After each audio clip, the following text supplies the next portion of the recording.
이번 강의에서는 일반적인 학습 전략과 방법 그 첫 번째로 기억술 사용하기, 정교화하기, 사전 지식 불러오기를 살펴보도록 하겠습니다. 먼저 기억술 사용하기입니다. 여러분들 시험을 볼 때나 공부한 내용이나 수업 시간에 배운 내용이 잘 기억나지 않을 때가 있죠. 거의 대부분 그럴 겁니다. 그래서 학생들은 공부한 내용을 기억하기 위해 자신만의 기억술을 활용하기도 하죠. 기억술은 말 그대로 이제 기억을 하려는 어떤 기술이죠. 그래서 정보를 효과적으로 기억하기 위해 사용하는 기술을 의미합니다. 기억술은 크게 한 네 가지 정도 이렇게 살펴보도록 하죠. 첫 번째 약어법, 심상법, 묻기전략, 치환법입니다. 이 네 가지에 대해서 구체적으로 살펴보도록 하죠. 첫 번째 약어법입니다. 그래서 기억하고 싶은 대상의 첫 글자를 합쳐서 기억하는 방법. 두문자법이라고도 여러분들이 부르고 있을 겁니다.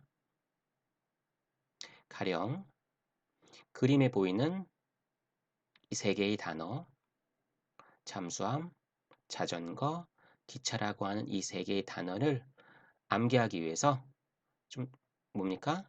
이렇게 첫 글자를 따서 이렇게 해서 합쳐서 기억하는 방법. 이것이 바로 약어법이라고 하는 것이죠. 그래서 우리 여러분들도 많이 활용하는 부분이 있을 거예요. 그래서 근데 사실 이 약어법이라고 하는 것이 우리에게 단기 기억이 그래도 지난 시간에 배웠듯이 7 플러스 마이너스 2개의 저장 용량을 가지고 있다고 했잖아요. 그래서 이렇게 그런 저장 용량의 한계를 극복하기 위해서 이런 두문자법을 활용하기도 한답니다. 자, 이어서 볼게요. 그 다음은 심상법입니다. 이것은 기억해야 할 정보를 시각적 이미지로 상상하여 기억하는 방법입니다. 자, 이렇게 그림을 보듯이 코끼리와 세종대왕이라고 하는 것을 기억해야 된다라고 했을 때 이렇게 머릿속으로 이미지로 이렇게 상상해서 기억하는 방법을 심상법이라고 하고요. 그래서 여러분들도 많이 들어봤을 겁니다. 이미지화해서 학습을 해라. 그러면 좀 더 머릿속에 오래 남을 것이다 라고 하는 것이죠. 자, 그다음 세 번째는 묶기 전략입니다. 그래서 기억할 대상을 규칙성이나 의미에 따라 묶어서 기억하는 방법.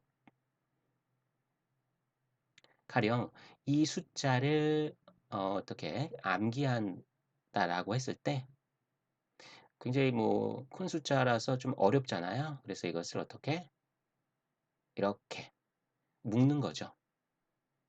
10, 100, 1000, 만 이런 식으로 묶어서 기억하면은 좀 더 효과적으로 학습할 수 있다라는 얘기입니다.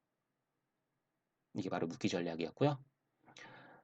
자, 마지막으로 이제 치환법이라고 하는 것은 치환, 바꾸다라는 뜻이죠. 그래서 추상적인 대상을 구체적인 사물로 바꾸어서 기억하는 방법이다라고도 하는데요.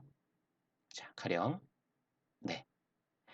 우리가 이제 12달이 어떤 달은 30일로 끝나는 날이 있고 어떤 달은 31일로 끝나는 날이 있잖아요. 이걸 하나씩 다 기억하기 어려우니까 우리의 손을 보면 주먹 쥔 손을 보면 이렇게 뼈가 튀어나오는 부분이 있고 그렇지 않은 부분이 있잖아요. 그렇죠?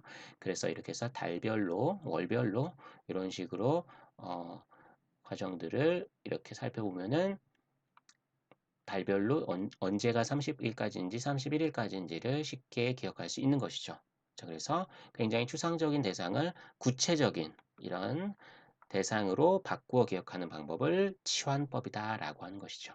자, 이 이외에도 여러분들만의 기억술이 있을 겁니다. 일단 네 가지만 이렇게 다뤄보도록 하겠습니다. 자, 그런데 여기서 보면은 단순하게 정보들을 기계적으로 암기하는 방법은 짧은 시간의 학습 내용을 기억하는 데에는 효과적이에요. 하지만 오래 가지는 않는다는 얘기죠.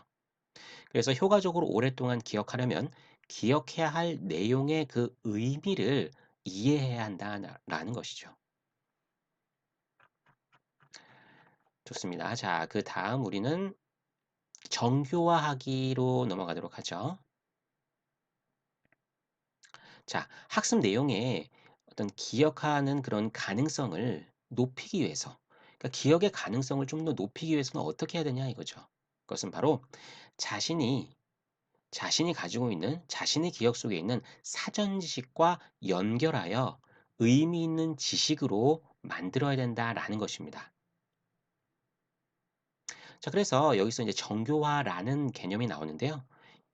이렇게 이제 새로운 내용을 학습할 때 새로운 내용과 이미 알고 있는 기억 속의 지식을 의미적으로 연결하여 기억하는 방법이죠. 그래서 사전 지식과 새로운 내용을 의미적으로 연결해서 기억하라라는 얘기입니다. 그게 바로 정교화라는 의미입니다. 자, 그럼 여기서 의미적으로 연결하다는 것은 좀 더 구체적으로 어떤 개념을 공부할 때 자기 생각을 여러 방식으로 표현하는 활동을 의미합니다.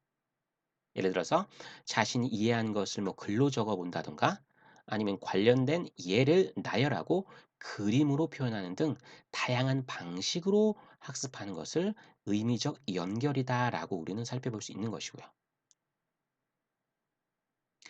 예를 들어 볼게요. 예를 들어 포유류는 새끼를 낳아 젖을 먹여 기르는 동물로 정의된다라는 개념을 포유류의 의미를 적어보기 혹은 관련 예들을 사진으로 찾아 공부하며 정교화하거나 또는 그림으로 표현하기 아니면 고래와 같이 포유류가 아닌 것 같지만 포유류인 동물의 다른 예도 찾아볼 수 있는 이런 활동들을 통해서 개념을 더 잘 기억하고 이해하는 데 도움이 된다라는 것이죠. 자, 이해가 됐나요? 자, 그래서 정교화에 대해서 살펴볼 거요. 네. 자, 그래서 다양한 방식으로 방금 얘기했던 거죠. 자, 그다음 세 번째는 사전 지식 불러오기입니다. 네. 새로운 내용을 배울 때는 그 내용을 이해하는 데 도움이 되는 과거 지식인 사전 지식이 마음속에 있어야 된다라는 것입니다. 그래서 이 스키마라고 하는 용어가 있는데요. 이 용어는 심리학에서 나온 용어로 특별히 체계적으로 정리된 사전 지식을 스키마라고 해요. 그래서 다시 말하자면 마음속에 체계적으로 저장된 과거 지식의 구조 혹은 새로운 내용을 이해하고 학습하는 데 기초가 된다라고 하는 의미로 스키마라고 하는 것이 있습니다. 자, 그래서 스키마의 활성화다라고 하는 것은 새롭게 학습할 내용을 이해하는 데 도움이 될 수 있는 스키마를 마음속에 떠올리는 과정을 스키마의 활성화라고 하고요. 자, 이해됐나요? 자, 계속해서 볼게요. 자, 그래서 학습한다는 것은 학습 내용을 마음속에 사진을 찍듯 그대로 그대로인데 지금 오타가 났나요? 죄송합니다. 그대로 기억하는 것이 아니란 말이에요. 단순히 눈으로 보는 게 아니란 얘기죠. 자신이 이미 알고 있는 지식과 관련지어 이해하는 활동이 학습이다라는 겁니다. 가령 윤동주의 시를 우리가 학습한다고 했을 때 전혀 새로운 작품입니다. 우리는 과거 윤동주의 뭐 전기적인 사실이나 생애를 배웠다면은 그 내용을 떠올려 보는 거죠. 일제 강점 하에 살았던 윤동주의 어떤 고뇌나 이런 것들을 내가 만약에 알고 있었다면 아니면 그 전에 우리가 학습 시간에 배웠다면은 그 내용을 토대로 새로 다뤄지는 윤동주의 작품을 이해할 수 있다라는 얘기입니다. 어떻게 좀 이해가 됐나요? 자, 그래서 자신이 이미 알고 있는 지식과 관련지어 이해하는 활동, 아까도 얘기했다시피 스키마가 활성화해야 된다는 얘기입니다. 그리고 또한 수업 시간에 새롭게 배운 내용을 배우는 동안 그 내용을 예전에 배웠던 내용을 활용해서 그렇죠? 이해하려는 노력이 필요. 이제 방금 계속해서 얘기한 것이죠.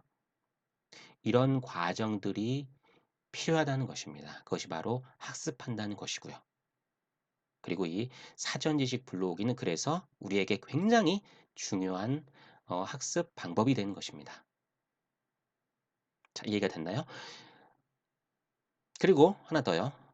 수업 후에도 배운 내용을 다시 생각하고 복습. 이것도 중요하겠죠, 당연히. 이 복습의 과정, 다시 말해서 반복의 과정이 누적되면은 그 기억은 오랫동안 유지되겠죠. 우리 과거에 인지적 관점에서 우리가 학습에 대해 배웠잖아요. 거기서 어떻게 됩니까? 단기 기억에서 어디로 갑니까? 장기 기억으로 가는 것이죠. 그래서 반복이 장기 기억에서 오랫동안 유지되게 되는 힘이 되는 것이죠. 알겠습니까? 네. 그래서 이번 시간에 우리는 어 학습에 대해서 그 일반적인 어떤 학습 방법, 전략과 방법에 대해서 첫 번째 살펴봤습니다. 이번 강의 일단 여기까지 할게요. 감사합니다.